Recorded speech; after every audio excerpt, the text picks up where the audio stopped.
The following is fact number 26 from my article entitled, "The Facts Speak for Themselves." The 9/11 Commission was mandated to give a, quote, "full and complete accounting of the attacks of September 11, 2001, and recommendations as to how to prevent such attacks in the future," end quote.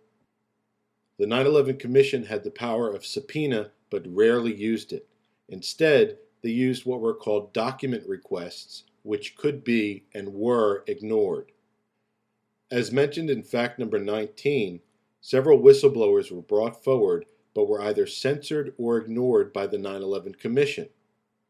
Early on, the 9/11 Commission didn't hold people under oath. At one point, an advertising campaign was started that asked for people to be held under oath. On April 27, 2009, a memo was discovered that talked about government minders intimidating witnesses. According to Kevin Fenton's article, they, quote, "answered questions directed at witnesses.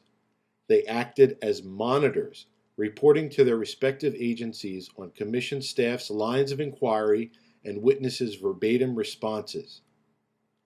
The staff thought this conveys to witnesses that their superiors will review their statements and may engage in retribution, and they positioned themselves physically and have conducted themselves in a manner that we believe intimidates witnesses from giving full and candid responses to our questions," end quote. The following are some quotes from 9/11 Commissioners Thomas Kean and Lee Hamilton from their book Without Precedent. Quote, "The two sides decided to split the difference, allowing 18 months for the inquiry, a period of time that proved insufficient," end quote. Quote, "The White House also suggested some candidates for executive director for our staff. The importance of this position cannot be overstated," end quote. Quote, "We seriously only considered one candidate, Philip Zelikow. Zelikow was a controversial choice. In the 1990s, as an academic, he had co-authored with Condoleezza Rice a book about German unification, and he later assisted Stephen Hadley in running the National Security Council transition for the incoming Bush administration in 2000-2001, end quote. Quote, "After Philip Zelikow came on board as executive director, he began recruiting and interviewing candidates. Zelikow was selected with little consultation with the rest of the committee, but several commissioners had concerns about the kind of inquiry he would lead," end quote. Quote, "We soon encountered problems, both in obtaining information and with the laborious conditions placed on our access to some information," end quote.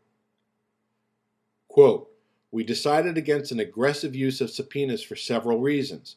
Furthermore, we knew that many of the most important documents we sought were potentially the subject of an executive privilege claim, meaning that the president might not be legally compelled to share that material with another branch of government, even with a subpoena," end quote.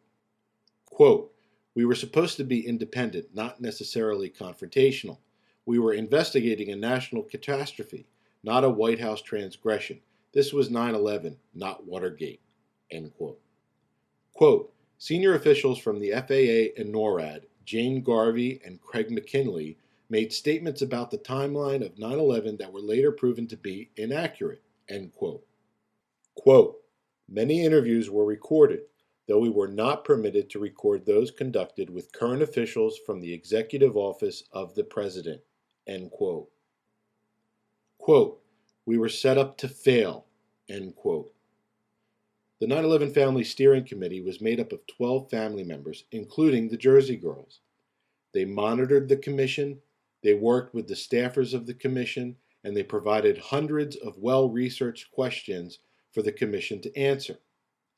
According to 9/11 Commission Chair Thomas Kean, quote, "They monitor us, they follow our progress, they've supplied us with some of the best questions we've asked.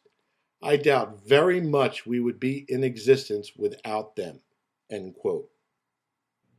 The 9/11 Commission only answered 30% of the family's questions. That's the end of Fact 26.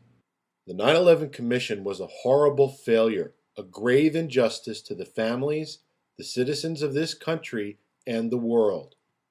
That is mostly due to the Bush administration.